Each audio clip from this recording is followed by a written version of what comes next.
4-5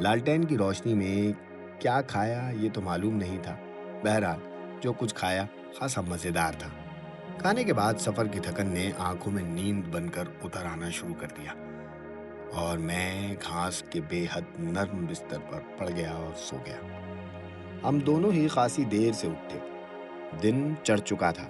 ہم دونوں نے ضروریات سے فارغ ہونے کے لیے چشمے کا رخ کیا۔ جب ہم آدھا میل کا دشوار گزار راستہ طے کر کے چشمے پر پہنچے تو وہاں پہنچ کر جی خوش ہو گیا۔ پہاڑیوں کے درمیان بہتا ہوا یہ چشمہ حسن فطرت کا حسین نمونہ تھا۔ چشمے کا صاف شفاف پانی، اس میں پڑے ہوئے پتھر دیکھ کر دل خوش ہو گیا۔ ہم لوگ نہا دھو کر وہاں سے پڑاؤ میں واپس آ گئے۔ دوپہر کو رئیس بھائی نے اور چاچا جان نے کسی ضروری کام سے فارسٹ آفیسر سے ملنے کے لیے جانا تھا۔ میں نے تھوڑی دیر آرام کیا اور پھر کندھے پر بندوق رکھ کر چشمے کی طرف چل دیا۔ راستے میں مجھے کئی پہاڑی مرد اور عورتیں ملے۔ وہ مجھے آتا دیکھ کر سلام کرتے اور پھر ادب سے ایک طرف ہو جاتے۔ میرے گزرنے کے بعد وہ پھر اپنی راہ ہو لیتے۔ شاید انہیں معلوم ہو گیا تھا کہ میں ٹھیکیدار کا بھتیجا ہوں۔ ابھی میں چشمے پر پہنچ بھی نہ پایا تھا کہ کسی نے چلتے چلتے پیچھے سے میرے کندھے پر ہاتھ رکھ دیا۔ میں سمجھا شاید رئیس بھائی آ گئے ہیں۔ جب میں نے پیچھے مڑ کر دیکھا تو میری روح کانپ اٹھی۔ میں اچانک جس سنگین صورتحال سے دوچار ہو گیا تھا اس کا تصور میں خواب میں بھی نہیں کر سکتا تھا۔ میری آنکھیں جو کچھ دیکھ رہی تھی وہ ناقابل یقین تھا۔ میرے کندھے پر ہاتھ رکھ کر مجھے روکنے والا ایک بھیانک خواب کی طرح میرے سامنے کھڑا تھا۔ وہ ایک دیو قامت ریچھ تھا۔ نہیں، وہ ریچھ نہیں تھا۔ اس کے بال ضرور ریچھ جیسے تھے، بڑے بڑے، ایک دم کالے۔ کیا وہ انسان تھا؟ نہیں، وہ انسان بھی نہیں تھا۔ اس کا چہرہ ضرور انسانوں سے ملتا جلتا تھا۔ پھر وہ کیا تھا؟ ریچھ نما انسان یا انسان نما ریچھ؟ وہ جو کچھ بھی تھا بڑا بڑا ہیبت ناک تھا اور میں اس کی مکمل گرفت میں آ چکا تھا۔ اس وقت میں جہاں کھڑا تھا وہ مشکل سے 2 فٹ چوڑی پگڈنڈی ہوگی۔ اس پگڈنڈی کے ایک طرف کئی 100 فٹ گہری کھائی تھی اور دوسری طرف کئی 100 فٹ اونچی پہاڑی۔ اگر یہ ریچھ نما انسان میرے ساتھ انتہائی شرافت سے پیش آتا، مجھے کچھ نہ کہتا، صرف اتنا کرتا کہ مجھے پگڈنڈی سے ہٹا کر آگے بڑھ جاتا تو میرا کھائی میں گر کر اللہ کو پیارا ہو جانا یقینی تھا۔ میرے کندھے پر اگرچہ بندوق رکھی تھی اور اس میں 2 طاقتور کارتوس بھی پڑے تھے، لیکن بندوق کو کندھے سے اتارنے کی اجازت نہیں تھی۔ اس عجیب الخلقت مخلوق نے مجھے اچانک ایسا گرفت میں لیا تھا کہ میں کلمہ پڑھنے کے سوا اور کچھ نہ کر سکتا تھا۔ تو میں نے ایسا ہی کیا، آنکھیں بند کر کے اللہ کو یاد کیا، اپنے اگلے پچھلے گناہوں کی معافی مانگی۔ ابھی یہ معافی تلافی کا دور چل ہی رہا تھا کہ میں نے اپنے کندھے کو ہلکا محسوس کیا۔ میں نے فوراً آنکھیں کھولی۔ کیا دیکھتا ہوں کہ وہ ستم گر پہاڑی پر درختوں کے تنوں میں جھولتا اوپر چڑھا چلا جا رہا ہے۔ بندوق کو کندھے سے اتار کر خدا کا شکر ادا کیا اور چشمے کی طرف جانے کے بجائے پڑاؤ کی طرف واپس رخ کیا۔ اس اچانک ملاقات نے میرے اعصاب کو بری طرح متاثر کر دیا تھا۔ میرے حواس ابھی تک بحال نہ ہوئے تھے۔ میں تیزی سے پڑاؤ کی طرف چلا جا رہا تھا۔ ایک مشکل یہ تھی کہ ان دشوار گزار راستوں پر تیزی سے چلنا بھی آسان نہ تھا۔ جب کوئی پگڈنڈی آ جاتی جس کے ایک طرف کھائی اور دوسری طرف اونچی پہاڑیاں ہوتی تو پھونک پھونک کے قدم رکھنا پڑتا تھا۔ جنگل کی زندگی دیکھنے کا بھی آغاز ہی ہوا تھا کہ سر منڈواتے ہی اولے پڑ گئے۔ رئیس بھائی نے تو مجھے یہ بتایا تھا کہ جنگل کی کٹائی شروع ہوتے ہی جنگلی جانور اس علاقے سے دور چلے جاتے ہیں۔ انسانوں کی آمد ان کے لیے موت کا پیغام ہوتی ہے۔ لیکن میری ملاقات پہلے ہی دن ایک ایسے ریچھ سے ہو گئی تھی جو 100 درندوں کا ایک درندہ تھا اور انسانوں سے بھرے اس جنگل میں دندناتا پھر رہا تھا۔ تھوڑا ہی آگے چلا ہوں گا کہ مجھے منشی نظر آ گیا۔ وہ میرے دائیں جانب والے راستے سے کہیں اوپر سے آ رہا تھا۔ مجھ پر نظر پڑتے ہی تیز تیز قدم بڑھاتا میری طرف آ گیا۔ سلام صاحب۔ مجھے سلام کر کے اس نے بڑے مؤدبانہ انداز میں بندوق میرے ہاتھ سے لینی چاہی۔ ارے نہیں نہیں منشی، ٹھیک ہے، اسے رہنے دو میرے پاس۔ میں نے بندوق کو اپنے کندھے پر رکھتے ہوئے اس کو منع کر دیا۔ نہیں صاحب، یہ نہیں ہو سکتا، ملازموں کے ہوتے ہوئے آپ بوجھ اٹھائیں۔ نہیں نہیں، لائیں، دے دیجئے مجھے، اس نے بڑے خلوص سے کہا، اور میرا جواب سنے بغیر ہی اس نے بندوق اپنی گرفت میں لے لی۔ منشی، بندوق لوڈ ہے، دیکھ کے، میں نے اسے خبردار کیا۔ ارے فکر نہ کریں صاحب، میں کارتوس نکال لیتا ہوں۔ یہ کہہ کر اس نے کارتوس نکالنے کے لیے بندوق اوپر اٹھائی۔ یہاں آس پاس تو آپ کو کچھ بھی نہیں ملے گا، آپ کیا چشمے کی طرف گئے تھے؟ منشی، بندوق لوڈ رہنے دو، میں نے فکر مند لہجے میں اس سے کہا۔ کیوں صاحب، خیر تو ہے؟ اس علاقے میں تو آپ کو کوئی چیز شکار کرنے کو نہ ملے گی، وہ ہنستے ہوئے بولا۔ میں نے سنجیدگی سے جواب دیا، منشی، شکار کرنے کو نہیں ملے گی مگر شکار ہونے سے تو بچائے گی نا۔ کیا مطلب صاحب؟ میں سمجھا نہیں۔ اس نے بندوق خالی کیے بنا ہی اپنے کندھے پر رکھ لی۔ آپ کچھ پریشان دکھائی دے رہے ہیں صاحب۔ منشی چاچا جان کا سب سے پرانا ملازم تھا، بلکہ ایک طرح سے چچا ہی نے اسے پالا پوسا تھا۔ جنگلات کا تمام حساب کتاب اسی کے پاس تھا، شاید اسی لیے اس کا نام منشی پڑ گیا تھا۔ حساب کتاب کے علاوہ مزدوروں کی زبان بآسانی بول سکتا تھا، وہ انہی میں گھلا ملا رہتا تھا۔ پہاڑی مزدور اس سے بہت خوش تھے، اس طرح وہ کم داموں میں زیادہ سے زیادہ کام ان سے لے لیا کرتا تھا۔ منشی، کیا تم یہاں کے تمام علاقے سے واقف ہو؟ جی ہاں، اس جنگل میں ہم کئی سالوں سے ٹھیکے لے رہے ہیں۔ پہلے سال تو ذرا کچھ دقت ہوئی تھی، ناواقفیت کی بنا پر ہمارے 2-3 مزدوروں کو جنگلی جانوروں نے کھا لیا تھا، لیکن اب تو اللہ کا فضل ہے، جنگلی جانوروں کا دور دور تک کوئی نام و نشان نہیں ہے، اور میں تو کٹائی کے تمام علاقوں سے واقف ہوں۔ منشی نے بڑے اعتماد سے مجھے دیکھتے ہوئے کہا۔ منشی، میں ابھی چشمے کی طرف گیا تھا، لیکن راستے میں ہی سے واپس آ گیا۔ کیوں صاحب، واپس کیوں آ گئے؟ واپس اس لیے آ گیا منشی کہ اکیلا آگے جانے کی ہمت نہ ہوتی تھی۔ کیا وجہ ہوئی صاحب؟ منشی کی پیشانی پر لکیریں ابھر آئیں۔ ناہموار و تنگ راستوں پر آپ کے لیے چلنا دشوار ہوگا۔ کوئی بات نہیں صاحب، شروع میں میدانی لوگوں کا یہی حال ہوتا ہے، 2-3 دن میں آپ رواں ہو جائیں گے، آپ پریشان مت ہوں۔ مجھے تو ایسا لگتا ہے کہ اگر یہی صورتحال رہی تو منشی میں کہیں یہاں سے روانہ ہی نہ ہو جاؤں۔ ایسا کیا ہو گیا ہے صاحب، کچھ تو بتائیں، کچھ پریشان لگ رہے ہیں۔ پہلے تو مجھے یہ بتاؤ تم کہ اس علاقے میں تم نے کوئی غیر معمولی چیز دیکھی ہے یا کسی مزدور نے کچھ ایسا سنا ہے؟ نہیں صاحب، ابھی تک تو کوئی ایسی بات سامنے نہیں آئی، لیکن میرے سامنے آ گئی ہے منشی، ایک دم انوکھی، ناقابل یقین بات۔